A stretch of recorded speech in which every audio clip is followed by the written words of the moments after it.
All right, so we're working Millie in just different locations every other day. So we do like going to the parks. Tonight we're working down in Daybreak, or up in Daybreak, I guess, from my location, down from you guys.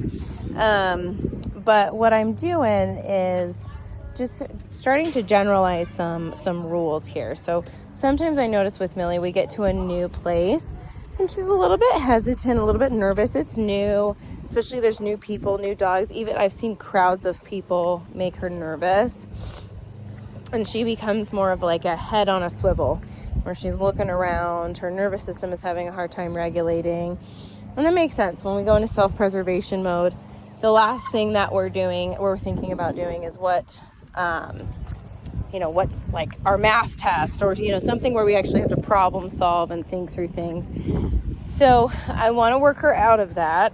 And so what I'm doing is creating some motion here, but I'm also holding her accountable to the heel. So sometimes when we come into a new space, she's like, I'm going out here because it's new, and because I'm nervous, rules don't apply. And because I'm afraid, rules don't apply. And so, obviously I know that she's nervous and we want to build confidence in her and we want to build a safety net for her to fall back to, which is going to be this obedience right here in this heel position. But I am going to hold her accountable. So if she does go out ahead, I am going to use the e-collar. If she doesn't quite follow, I might need to play with levels. And I've noticed with her, it depends on the stimulating thing. So if people are at a distance, if dogs are at a distance from us, bikes, all the things, it's easier for her to come into this heel position. I noticed today at school pickup, we got crowds of people and that was hard. So that's going to be my goal, is like working more in the crowd. So she struggled quite a bit on staying in a heel position. She's like, there's a kid in front, there's a kid behind, there's a kid right there, there's backpacks that are, make a weird sound when kids are running past me. And so we need to work more on building up her tolerance to handle situations like that.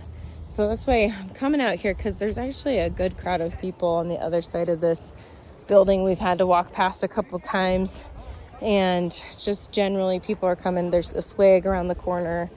People are riding their bikes. It's a nice day, not too hot, not too cold. So everybody's out and we're just working. We're working her through it. Come on, Millie. Good girl. Doesn't matter what's going on. You still gotta listen. Even if I'm on stairs, we're still healing. So it's really good.